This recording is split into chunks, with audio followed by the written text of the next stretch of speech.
अगला क्वेश्चन भी हमारे इसी तरह है कि हमने कांस्टेंट को हाईएस्ट वेरिएबल से मल्टीप्लाई करना है, यानी 4 को 3 से मल्टीप्लाई किया तो -30 आया और यहाँ एक्स स्क्वायर था तो यहाँ ये एक्स स्क्वायर आ गया।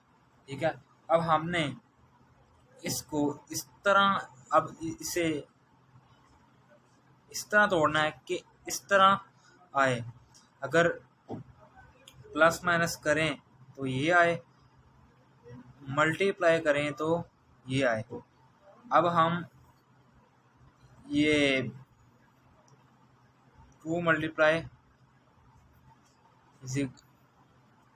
12 और अगर 12 में से हम 1 माइनस किए तो 11।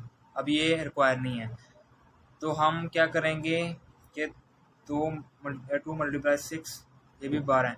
अब 6 में से 2 माइनस कर दिए तो 4 है, तो ये एज इट इज़ रिक्वायर है।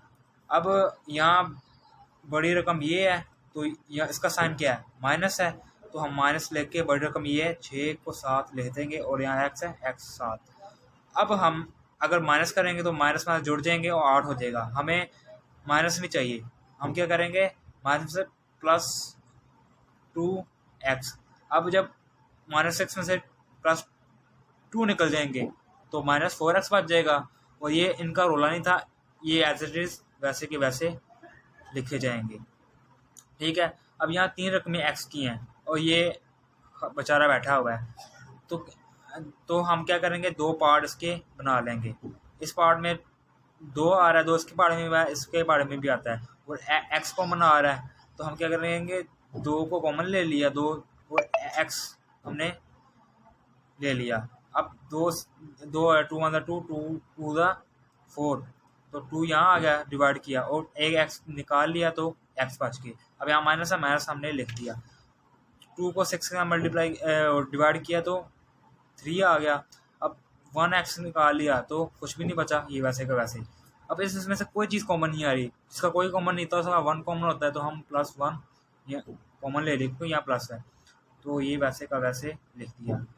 अब मिड टर्म ब्रेक की सही निशानी ये होती है कि ये दोनों सेम आते हैं, तो ये अब ठीक है। तो अब हमने एक वेक्टर लगाई, ये इसे लिख दिया और ये +1 है तो ये लिख दिया और हमने ब्रैकेट बंद कर दी। इन दोनों को अब एक करके लिख देंगे तो ये हमारा एडिटिव जवाब। अगर किसी किस्म का भी सवाल मुझसे पूछना है, अगर नहीं समझ आ रहा है तो आप कमेंट सेक्शन में पूछ सकते हैं। अपनेपन का ख्याल रखिएगा, बहुत बहुत शुक्रिया। अब अगला क्वेश्चन भी इसी तरह है, हम कांस्टेंट को हायर वेरिएबल से मल्टीप्लाई करना है तो 4 मल्टीप्लाई -3 इज इक्वल है 12 के। ठीक हो गया। अब यहाँ एक्स कह रहा है तो ये, अब हमने इसको इस तरह तोड़ना है कि प्लस माइनस करें तो ये आए, मल्टीप्लाई करें तो ये आए। अब हम 12 को 1 से मल्टीप्लाई किया तो 12 आए, तो 12 में से 1 माइनस किया तो 11। अब ये रिक्वायर नहीं है तो अब 2 को 6 से मल्टीप्लाई किया तो 12 आए। अब 12 में से 2 निकाल दिए तो 4 बच गए, तो ये सेम रिक्वायर है। अब हम इसका रोल है तो हम अब इसके साथ क्या है, माइनस का है, इसमें से बड़ी रकम क्या है 6 है तो ये माइनस लिख दिया और ये बड़ी रकम है, बड़ी रकम यहाँ आ गई, उसके साथ x है तो x हमने लिख दिया। अब प्लस माइनस को काटता है तो इसलिए हम +2x लिख दिए। अब जब -6x में से प्लस का 2x निकल गए तो -4x बच जाएगा, तो बाकी ये इनका कोई रोला नहीं है, एज इट इज़ वैसे के वैसे लिखे जाएंगे। अब हमने इनके अब 3 है, अब ये जरा अकेला है तो इसलिए हम 2 इसके 2 पार्ट कर लेंगे। पहला पार्ट ये, दूसरा पार्ट। पहले पार्ट में 2 कॉमन आ रहा है, 2 उसमें भी आता है, इस पार्ट में भी आता है और x कॉमन आ रहा है। हम 2 और x को कॉमन ले लिया, 2 से डिवाइड हुआ, 2 1 2 2 2 4, 2 इधर आ गया। अब 2x के में से 1 x निकाल लिया तो 1x बच गया। अब ये दरम्यान माइनस है तो माइनस लिख दिया। अब 6 है, 6 2 1 2 2 4 2 3 6 3 हमने लिख दिया। अब x में यहाँ एक निकल गया तो कुछ भी नहीं बचा। अब यहाँ में से कोई चीज़ कॉमन नहीं आ रही, जिसका कोई कॉमन नहीं था इसका 1 कॉमन था, 1 यहाँ लिख दिया और 2x - 3 ये वैसे का वैसा आ गया।